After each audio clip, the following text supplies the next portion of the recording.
नमः नारायणाय परिपूर्णगुणार्णवाय विश्वोदयस्थितिलयो नियतिप्रदाय ज्ञानप्रदाय विबुधासुरसौख्यदुःख सत्कारणाय वितताय नमो नमस्ते।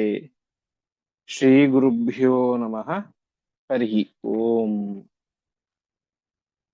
ಹಿಂದಿನ ಪಾಠದಲ್ಲಿ ನಾವು ನೋಡಿದಂತೆ ಲಕ್ಷಣಾದೇವಿ ಶ್ರೀಕೃಷ್ಣ ಪರಮಾತ್ಮನ ಹೆಗಲಿನಲ್ಲಿ ಕನ್ಯಾ ಮಾಲಾಂ ಕೇಶವಾಂಸೇ ನಿಧಾಯ ಅಂತ ಹೀಗೆ ಶ್ರೀಕೃಷ್ಣ ಪರಮಾತ್ಮ ಮತ್ತು ಲಕ್ಷಣಾದೇವಿಯರ ವಿವಾಹ ಎಂಬುದು ನಡೆಯಿತು ಅಂತ ಇಷ್ಟು ವಿಚಾರಗಳಾಗಿತ್ತು. ಇಂದು 60ನೇ ಶ್ಲೋಕದಿಂದಾಗಿ ಪ್ರಾರಂಭ. ಭೈಷ್ಮೀ ಸತ್ಯ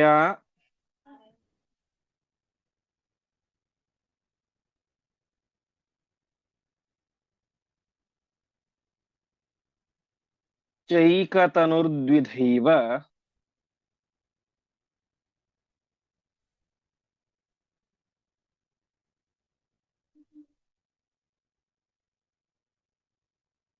ಜಾತಾ ಭೂಮೌ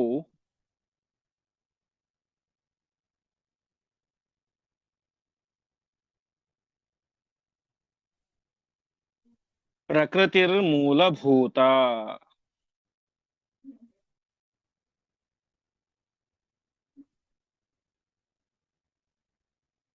ತಯೈವಾನ್ಯಾಃ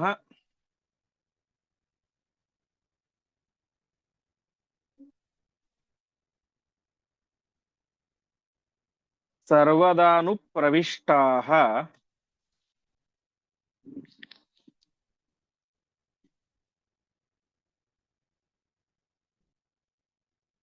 ತಾಸಾಂ ಮಧ್ಯೆ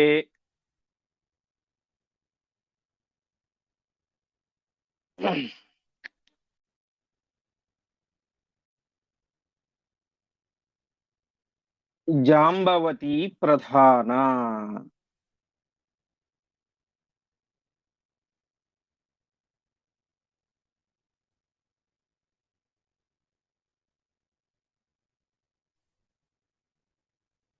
ಪದಚ್ಛೇದ.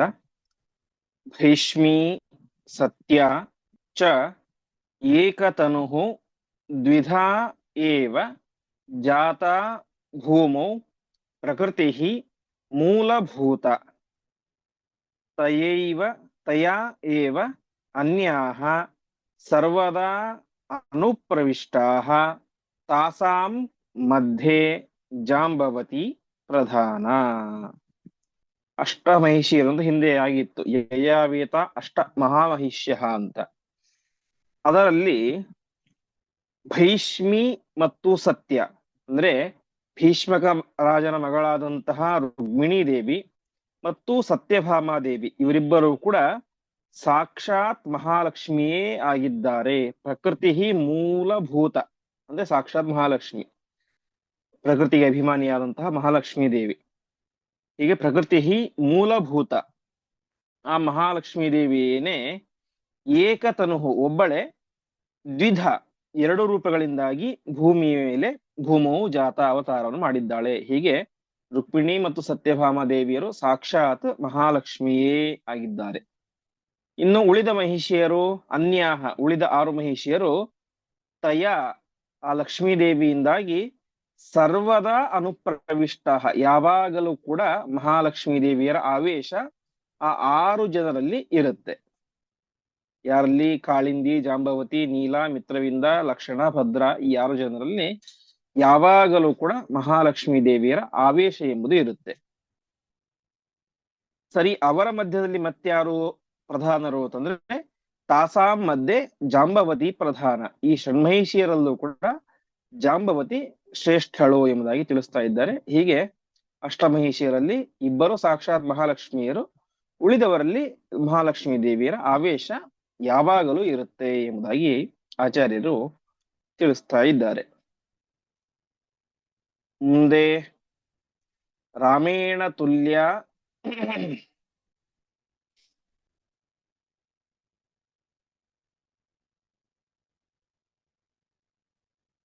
ಜಾಂಬವತಿ ಪ್ರಿಯತ್ವೇ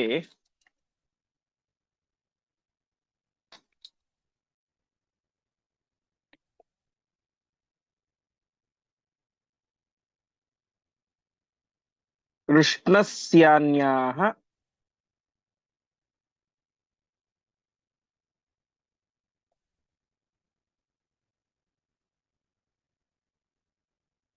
किञ्चिदूनाश्च तस्याः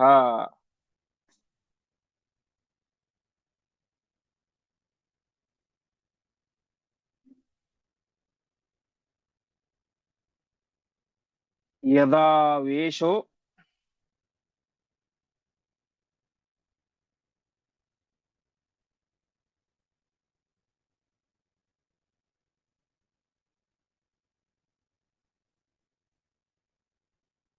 बहुलस्याद्रमायाः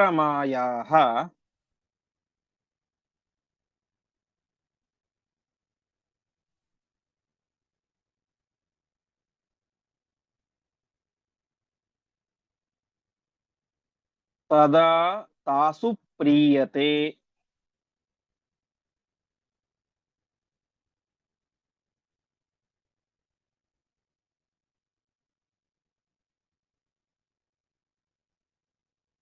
केशवोलम्।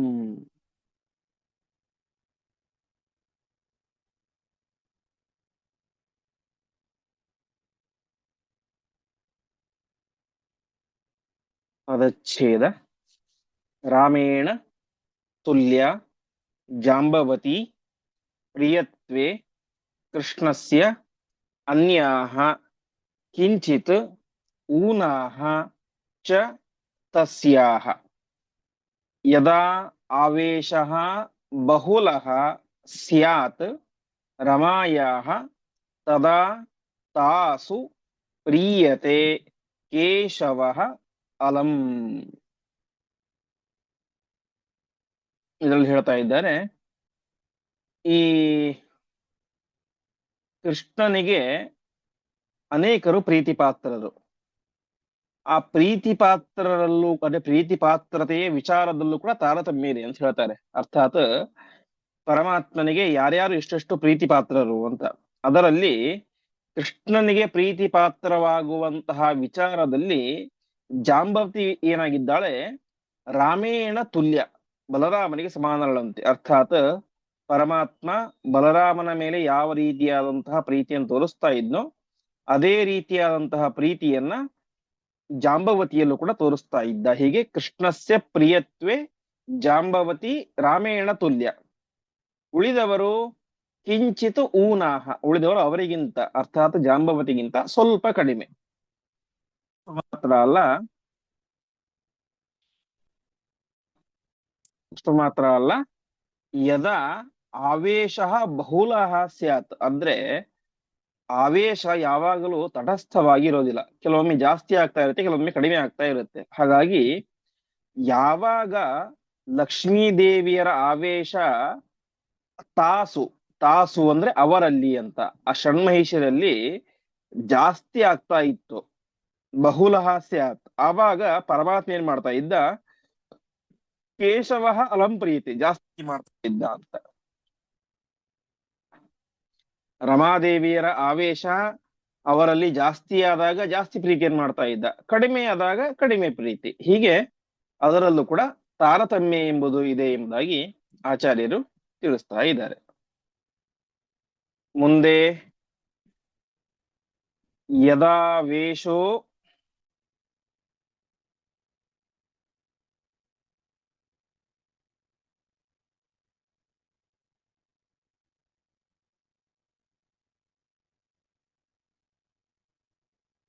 ह्रासमुपैति तत्र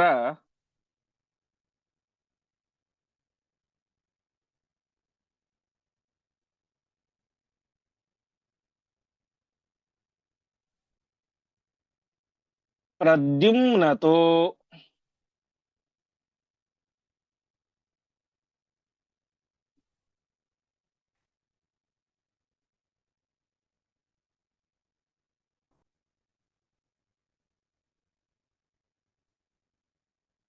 विंश गुणाधिका स्युः।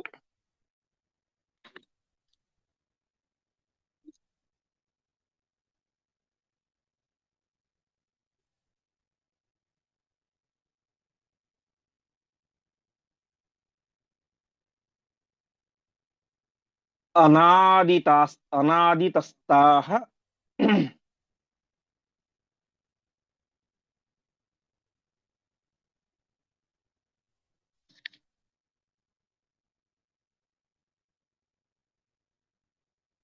केशवान् नान्यसंस्थाः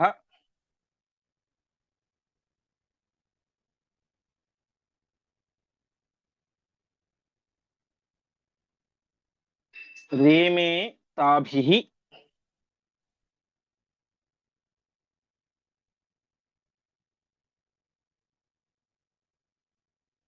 केशवो द्वारवत्याम्।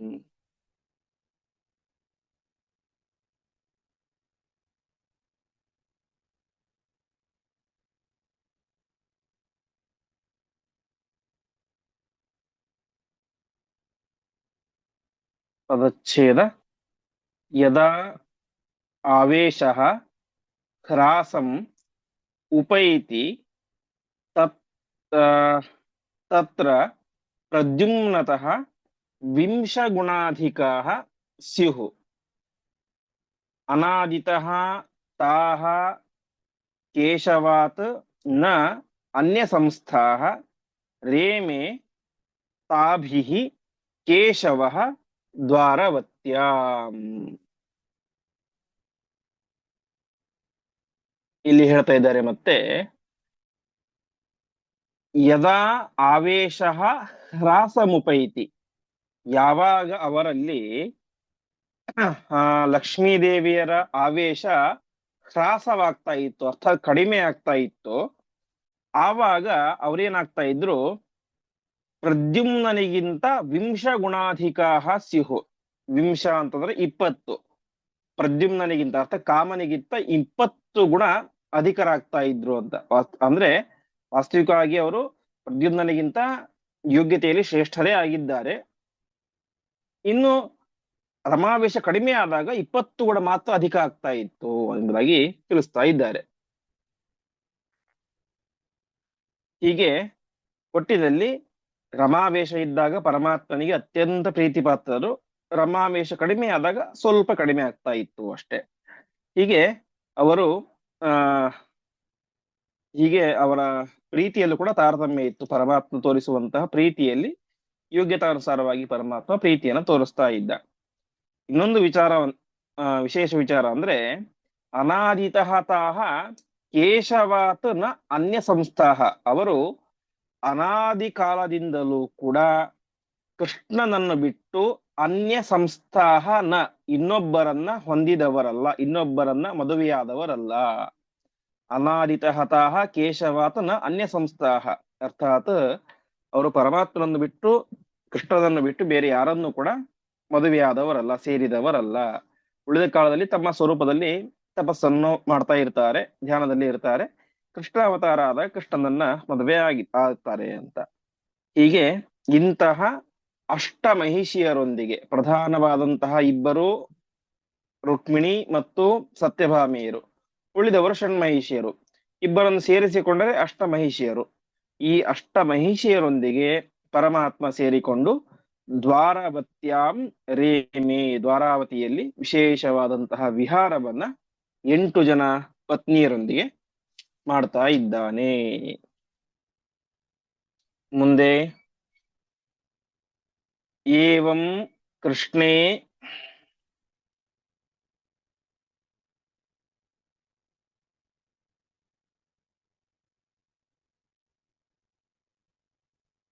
ದ್ವಾರಕಾ ಮಧ್ಯ ಸಂಸ್ಥೆ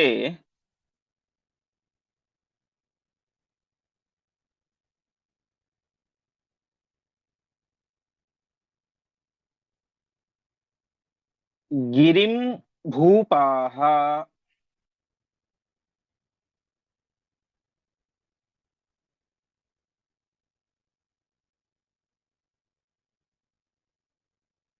ರೈವತಕಂ ಸಮಾಯಯುಃ.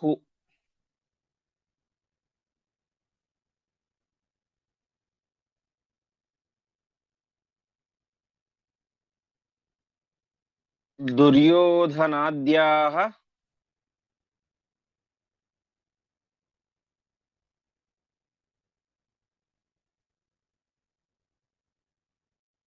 ಪಾಂಡವಾಶ್ಚೈವ ಸರ್ವೇ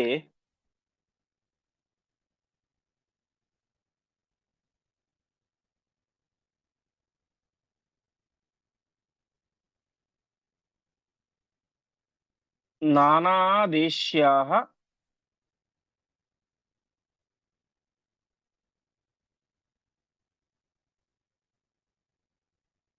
ಯೇ ಚ ಭೂಪಾಲ ಸಂಘಾಃ.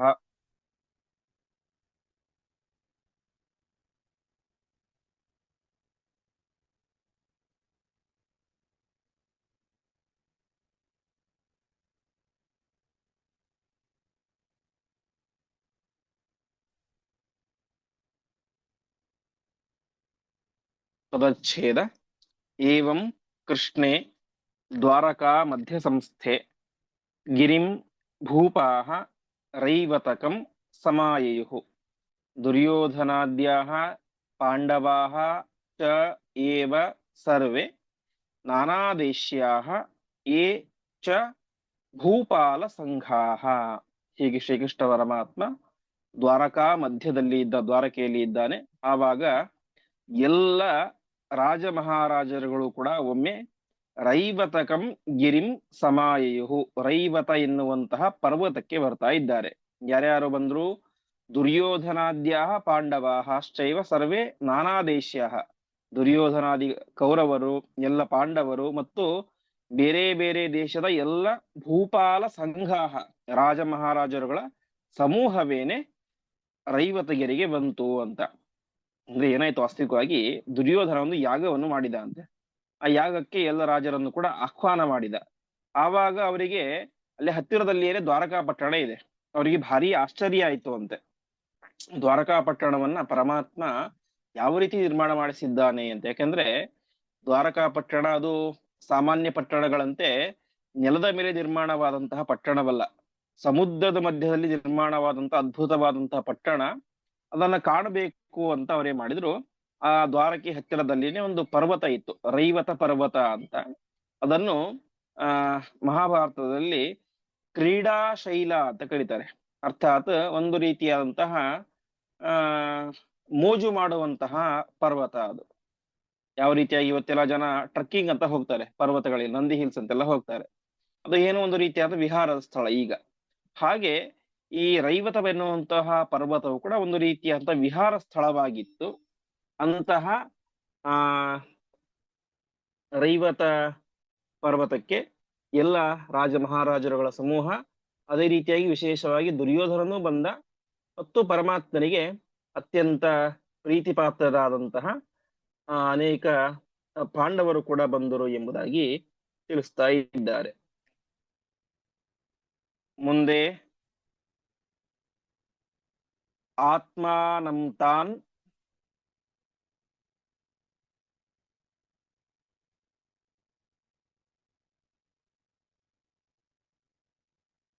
ದ್ರಷ್ಟುಮಭ್ಯಾಗತಾನ್ ಸಹ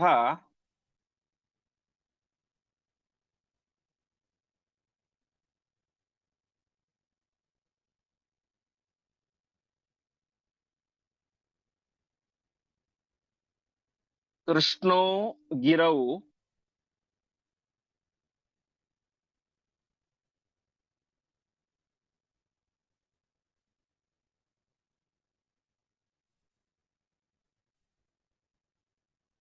ರೈವತಕೆ ದದರ್ಶ್ಯ.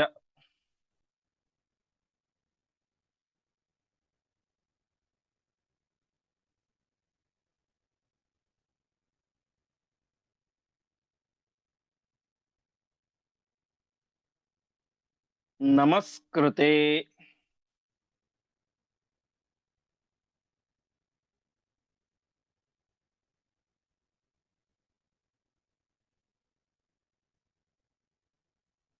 ಸರ್ವ ನರೇಂದ್ರ ಮುಖ್ಯೈಃ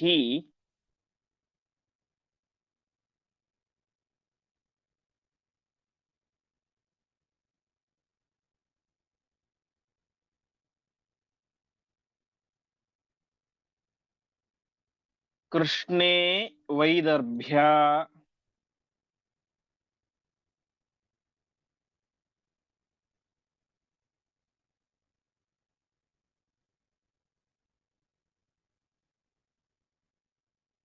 ಸಹ ದಿವ್ಯಾಸನಸ್ಥೆ.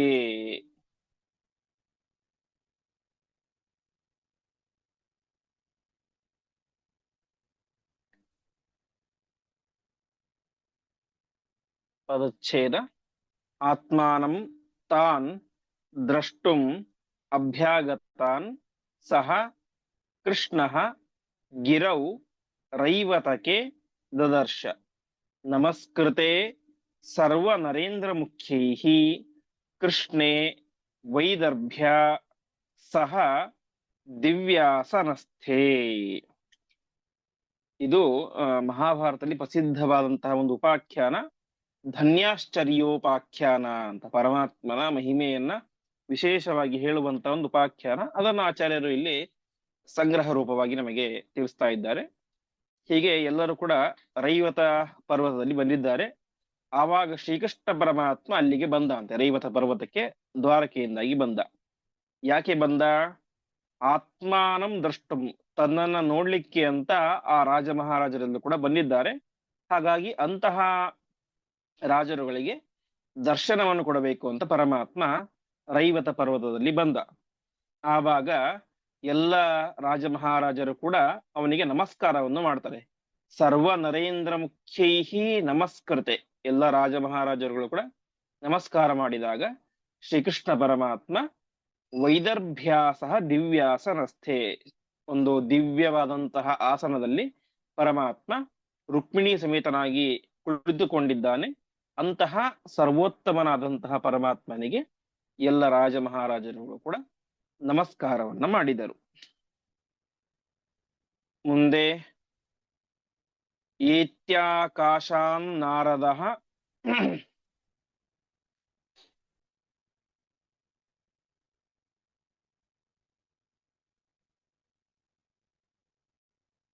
ಕೃಷ್ಣಮಾಹ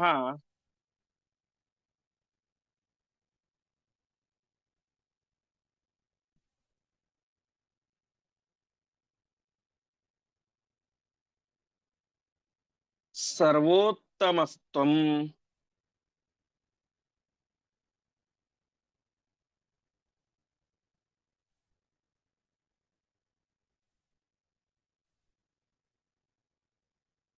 ತ್ವಾದೃಶೋ ನಾಸ್ತಿ ಕಶ್ಚಿತ್.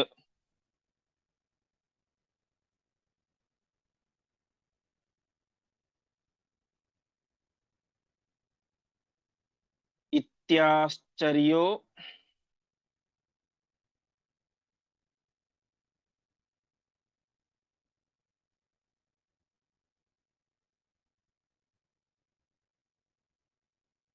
ಧನ್ಯ ಇತ್ತೇವ ಶಬ್ದ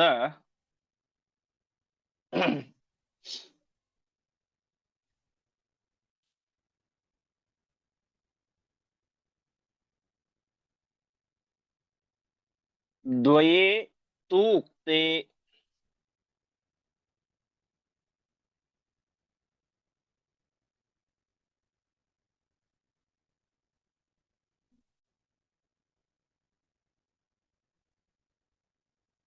ವಾಸುದೇವಸ್ತಮಾಹ.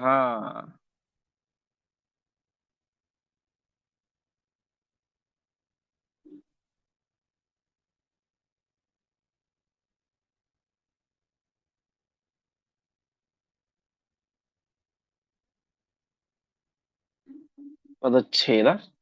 ಏತ್ಯ ಆಕಾಶಾತ್ ನಾರದಃ ಕೃಷ್ಣಂ ಆಹ ಸರ್ವೋತ್ತಮಃ ತ್ವಂ ತ್ವಾದೃಶಃ ನಾಸ್ತಿ ಕಶ್ಚಿತ್ ಇತಿ ಆಶ್ಚರ್ಯಃ ಧನ್ಯಃ ಇತಿ ಏವ ಶಬ್ದದ್ವಯೇ ತು ಉಕ್ತೆ ವಾಸುದೇವಃ ತಂ ಆಹ. ತಕ್ಷಣದಲ್ಲಿ ಆಕಾಶದಿಂದಾಗಿ ನಾರದರು ಬಂದ್ರು. ಕೃಷ್ಣನಿಗೆ ಹೇಳ್ತಾ ಇದ್ದಾರೆ ಪರಮಾತ್ಮ, ತ್ವಂ ಸರ್ವೋತ್ತಮಃ, ನೀನು ಸರ್ವೋತ್ತಮ, ತ್ವಾದೃಶಃ ಕಶ್ಚಿತ್ ನಾಸ್ತಿ, ನಿನ್ನಂಥವರು ಯಾರೂ ಇಲ್ಲ ಎಂಬುದಾಗಿ ಹೇಳಿ ಪರಮಾತ್ಮನನ್ನ ಎರಡು ಶಬ್ದದಿಂದಾಗಿ ಹೇಳ್ತಾ ಇದ್ದಾನೆ. ಪರಮಾತ್ಮ ತ್ವಂ ಧನ್ಯಃ ತ್ವಂ ಆಶ್ಚರ್ಯ. ಪರಮಾತ್ಮ ನೀನು ಆಶ್ಚರ್ಯ, ನೀನು ಧನ್ಯ ಎಂಬುದಾಗಿ ಎರಡು ಶಬ್ದಗಳನ್ನು ಪರಮಾತ್ಮ ನಾರದರು ಪರಮಾತ್ಮನನ್ನು ಕುರಿತು ತಿಳಿಸಿದರು. ಆವಾಗ ಶ್ರೀಕೃಷ್ಣ ಪರಮಾತ್ಮ ಅವರಿಗೆ ಒಂದು ಮಾತನ್ನ ಹೇಳಿದ. ಹೀಗೆ ನಾರದರು ಬಂದ್ರು, ಆ ನೀನು ಸರ್ವೋತ್ತಮ, ನಿನಗಿಂತ ಬೇರೆಯವರು ಯಾರು ಕೂಡ ಇಲ್ಲ ಎನ್ನುವ ಅರ್ಥದಲ್ಲಿ ಆಶ್ಚರ್ಯ ಮತ್ತು ಧನ್ಯ ಎರಡು ಶಬ್ದಗಳನ್ನ ಅವರು ಪ್ರಯೋಗ ಮಾಡ್ತಾರೆ. ಅದಕ್ಕೆ ತಾತ್ಪರ್ಯ ಎಷ್ಟು, ಆಶ್ಚರ್ಯ ಅಂತಂದ್ರೆ ಪರಮಾತ್ಮ ನೀನು ಸರ್ವೋತ್ತಮ ಅಂತ, ಧನ್ಯ ಅಂದ್ರೆ ನಿನಗೆ ಸಮಾನರು ಯಾರು ಕೂಡ ಇಲ್ಲ ಅಂತ. ಅದನ್ನು ಮುಂದೆ ಶ್ಲೋಕಗಳಲ್ಲಿ ವಿಸ್ತಾರವಾಗಿ ತಿಳಿಸ್ತಾ ಹೋಗ್ತಾರೆ. ಹೀಗೆ ಆ ಅರ್ಥದಲ್ಲಿ ಅವರು ಹೇಳಿದರು. ಆವಾಗ ಪರಮಾತ್ಮ ಅವರಿಗೆ ಒಂದು ಮಾತನ್ನ ತಿಳಿಸಿದ. ದಕ್ಷಿಣಾಭಿಸ್ಸಾಕಂ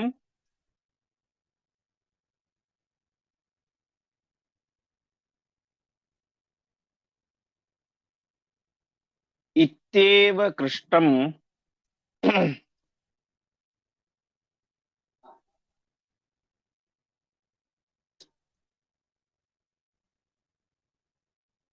ಪಪ್ರಚ್ಛುರೇತತ್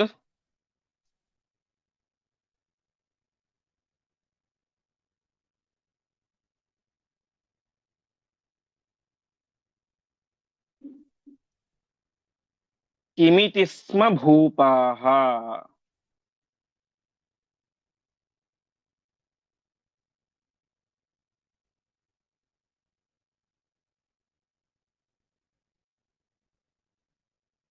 ನಾರಾಯಣೋ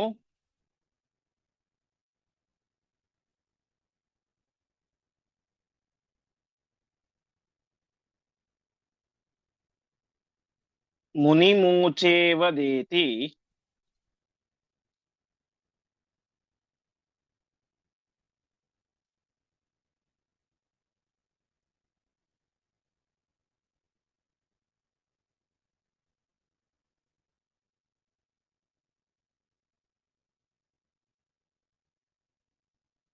ಶೃಣುಧ್ವಮಿತ್ಯಾಹ.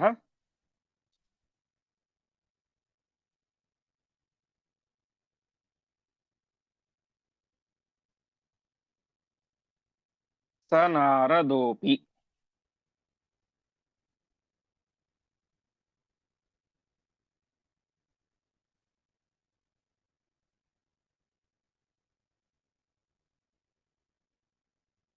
ಪದಚ್ಛೇದ.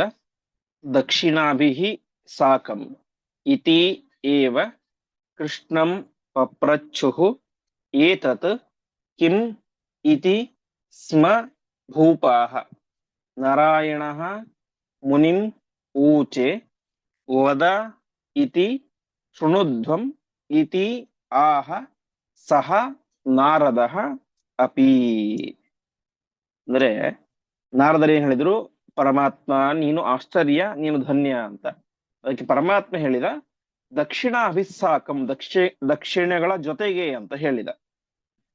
ಇದನ್ನ ಕೇಳಿದ ತಕ್ಷಣ ರಾಜರಿಗೆ ಆಶ್ಚರ್ಯ ಆಯಿತು. ಕೃಷ್ಣ ಕಿಮಿತಿ, ಇದೇನಿದು? ಅವ್ರು ನೋಡಿದ್ರೆ ಧನ್ಯ ಆಶ್ಚರ್ಯ ಅಂತ ಹೇಳ್ತಾ ಇದ್ದಾರೆ, ನೀನ್ ನೋಡಿದ್ರೆ ದಕ್ಷಿಣಗಳ ಜೊತೆಗೆ ಅಂತ ಹೇಳ್ತಾ ಇದ್ದೀವಿ, ಏನಿದು ಅಂತ ಅವರೆಲ್ಲರೂ ಕೂಡ ಪಪ್ರಚ್ಚು ಕೇಳಿದರು. ಆವಾಗ ನಾರಾಯಣ ಅಂದ್ರೆ ಕೃಷ್ಣ ಮುನಿಂ ಊಚೆ ನಾರದರಿಗೆ ಹೇಳಿದ, ವದೇತಿ ನೀವೇ ಹೇಳ್ರಿ ಏನು ಅಂತ ಇದು ಅಂತ.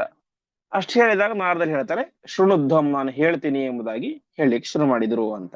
ಹೀಗೆ ನಾರದರು ಬಂದ್ರು, ಪರಮಾತ್ಮನನ್ನ ನೀನು ಆಶ್ಚರ್ಯ, ನೀನು ಧನ್ಯ ಅಂತ ಹೇಳಿದರು. ಪರಮಾತ್ಮ ಹೇಳಿದ ದಕ್ಷಿಣಾಭಿಸ್ಸಾಕಂ, ದಕ್ಷಿಣಗಳ ಜೊತೆಗೆ ಅಂತ ಹೇಳಿದ. ರಾಜರಿಗೆ ಆಶ್ಚರ್ಯ ಆಯ್ತು, ಇದೇನಿದು? ಧನ್ಯ ಏನು, ಆಶ್ಚರ್ಯ ಏನು, ದಕ್ಷಿಣಗಳ ಜೊತೆಗೆ ಏನು ಅಂತ ಅವರು ಕೇಳಿದರು. ಆವಾಗ ಪರಮಾತ್ಮ ಹೇಳಿದ ನಾರದರಿಗೆ ನೀವೇ ಹೇಳಿ ಅಂತ. ಆವಾಗ ನಾರದರು ಹೇಳ್ತಾರೆ, ಆಯ್ತು ಹೇಳ್ತೀನಿ ಕೇಳಿ ಎಂಬುದಾಗಿ ಹೇಳಿದ್ರು ಅಂತ.